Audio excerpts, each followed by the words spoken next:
Hi, Dr. Chetan. Nice to meet you again. Uh, in this video, we'll talk more about your MRCP Part 2 journey. So can you give us a brief idea about how the exam is structured? Hi, Ashish. Nice to see you. So Part 2 exam is a written exam and paper-based exam. There is no online exam. And it has two papers, all right? Each paper has 100 questions and is tested in a duration of three hours each. Okay. So total of 200 questions, 6 hours, okay? It used to be three papers, 100 each, and 300 questions, but now they've reduced it. Okay. Based on certain research what they did. So also keeping the quality of the exam the same as before. Okay. All right. Okay. So how does a sample MRCP question looks like? Yeah, it's a best of five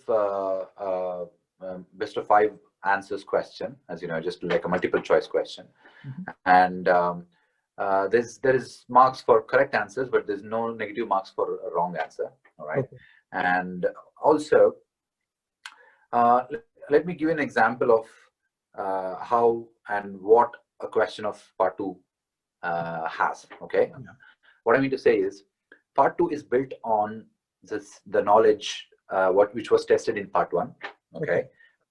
But they become more a bit of applied knowledge, in the sense you take the basic facts and knowledge, and they're testing you whether you will be able to apply in a particular clinical scenario. Okay. And to give an example, most of the questions are clinical scenarios, right? Example, an A&E situation, or a ward situation, or in a GP situation. So, and they might give you a lot of data, including like results of an investigation, blood investigations, or results of any other investigation like pathology investigations. Or even they can give you a report of an X-ray or a CT scan, or they might give you a lot of photographs or pictures.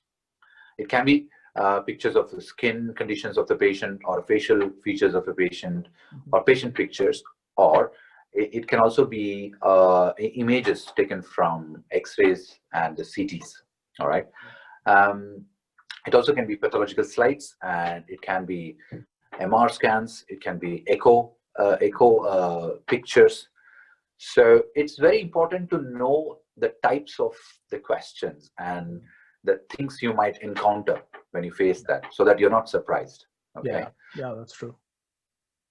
Okay. So after the exam, how is the result usually declared? Is it just pass or fail, or if someone scores high, they'll be regarded much above than a person who's scored low? The results are declared as either pass or fail. Okay. Right? You need to get a minimum pass marks to pass the exam, all right, so that you can move to the next part of the exams. Okay. All right. Okay. So I would like to know in detail what resources you used for your Part 2 preparation. Yeah. Mine was not a typical situation where I moved from Part 1 to Part 2, right? So as I told in the previous videos, I did PACES before I took Part 2 exams.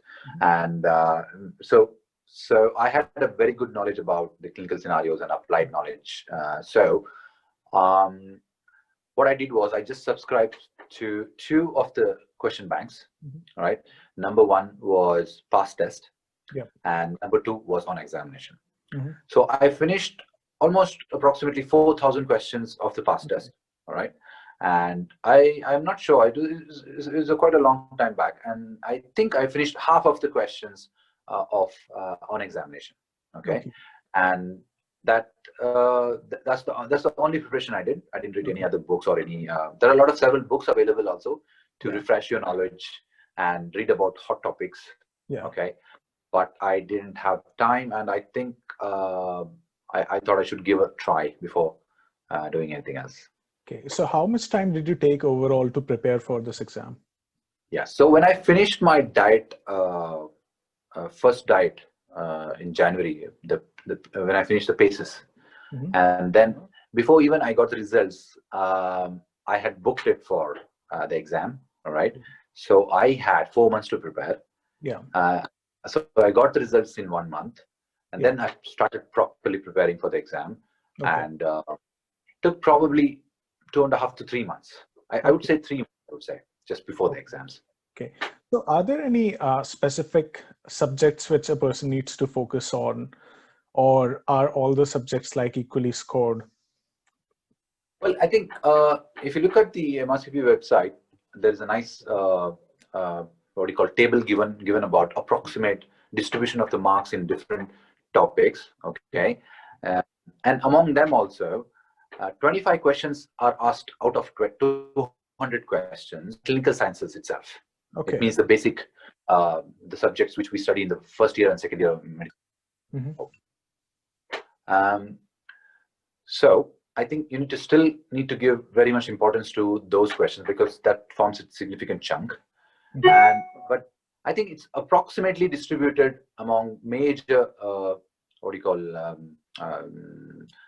this the parts of the major subjects like cardiology, ophthalmology, dermatology, and yeah. So I think they're almost equally distributed, except I think medical oncology and ophthalmology are the least marks distributed.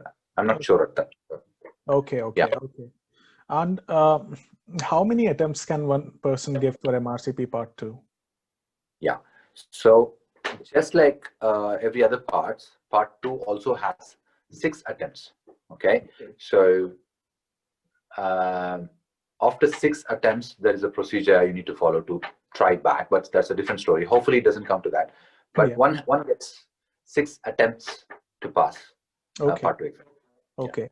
Is there anything else which you would like to comment upon during your MRCP Part 2 journey? Well, I think for me it's not a typical situation, as I told you. Most of them straight Part 1, Part 2, and then paces, and so the difficulty increases like that. For me, it was very easy, the second one. Paces was a completely different story. We'll talk about that later. Yeah, we'll talk about that. Part 2 was definitely easier when I finished reading about paces. Okay, all right.